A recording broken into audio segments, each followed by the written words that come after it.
Assalamualaikum warahmatullahi wabarakatuh. Di sini kami dari kelompok 9 akan mempresentasikan hasil proyek kami mengenai manajemen keuangan pribadi menggunakan pemrograman Python. Di sini untuk memenuhi tugas mata kuliah algoritma dan pemrograman Python yang diampu oleh Bapak Arif Rohmadi, Eskom MCS. Nah, namun sebelum itu izinkan kami memperkenalkan diri terlebih dahulu. Perkenalkan, saya Amdadur Rahman dengan NIM M012404. Saya Nabila Meliasani dengan NIM M01240442. Saya Ale Maharani Dayat dengan NIM M124052. Nah, langsung saja kita ke pembahasannya. Jadi dalam proyek ini, masalah yang kita ambil adalah kesulitan mengatur keuangan pribadi. Sebagai seorang mahasiswa, kemampuan dalam mengelola keuangan pribadi merupakan hal yang sangat penting. Namun, pada kenyataannya tidak sedikit mahasiswa yang mengalami kesulitan dalam mengatur keuangan mereka secara efektif. Seringkali, uang bulanan yang diterima dari orang tua habis begitu saja tanpa disadari. Sehingga mahasiswa kesulitan memenuhi kebutuhan hidup menjelang akhir bulan. Solusi dari permasalahan ini adalah kita menciptakan suatu program dengan bahasa Python di mana kita dapat mencatat pemasukan, lalu mencatat pengeluaran, serta melihat saldo, melihat riwayat transaksi, dan mencari transaksi yang telah kita laksanakan. Untuk programnya sendiri yaitu seperti ini.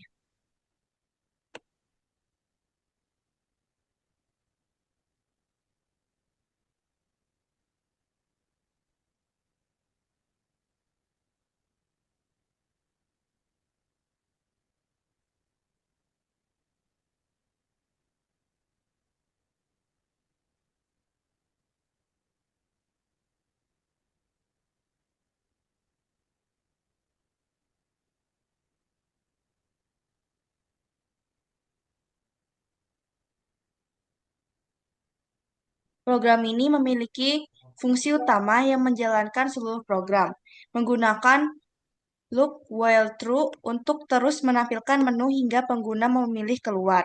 Untuk variabel awalnya, saldo sama dengan nol menyimpan saldo uang pengguna awal. Lalu di sini ada riwayat, list kosong untuk menyimpan semua transaksi dalam bentuk dictionary. Langsung saja kita running programnya. Saat running programnya akan muncul menu catatan keuangan pribadi, di mana terdapat pilihan dari 1 sampai 6, yaitu yang pertama catatan pemasukan, yang kedua catatan pengeluaran, yang ketiga lihat saldo, yang keempat lihat riwayat transaksi, yang kelima cari transaksi. Untuk memulainya, kita dapat mengetik angka 1, lalu kita dapat masukkan jumlah pemasukan. Misalnya saya akan memasukkan nominal 3 juta rupiah. Kategorinya uang bulanan.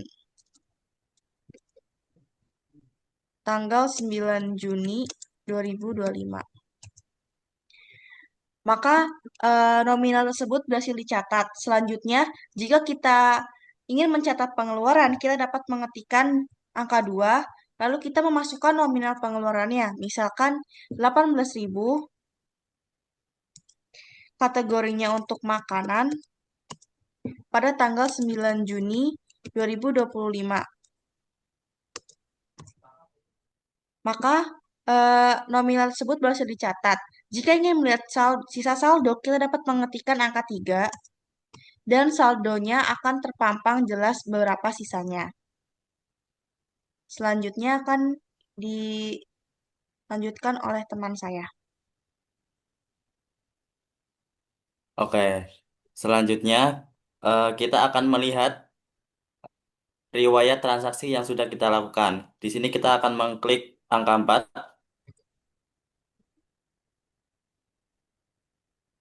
Nah, di sini langsung keluar riwayat transaksi yang sudah kita lakukan, yaitu kita pertama ada pemasukan sebesar 3 juta, itu sebagai uang bulanan pada tanggal 9 Juni 2025. Lalu yang kedua, kita sudah melakukan pengeluaran sebesar 18.000 untuk kebutuhan makanan pada tanggal 9 Juni 2025. Nah, lalu kita coba untuk mencari transaksi. Kita klik angka 5. Nah, di sini kita diberi pilihan eh, kategori atau tanggal. Kita coba pilih kategori. Angka 1, klik. Nah, kita masukkan tadi, eh, coba kita makanan.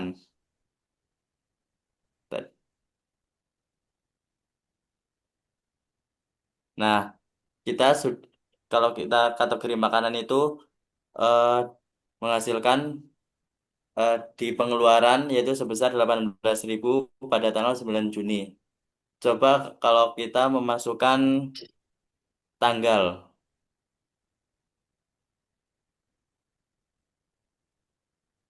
Tadi kita sudah memasukkan tanggal 9 Juni.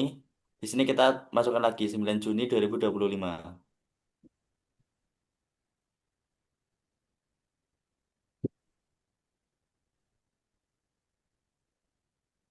Nah, di sini akan terlihat pada tanggal 9 Juni kita sudah melakukan pemasukan sebesar 3 juta, lalu kita sudah melakukan pengeluaran sebesar 18.000. Seperti itu. Nah, setelah selesai, kita dapat mengetik angka 6, lalu data akan tersimpan. Seperti itu untuk running programnya. Nah, lalu selanjutnya kita akan menjelaskan eh, pemrograman pada flowchart menggunakan software Flowgorithm.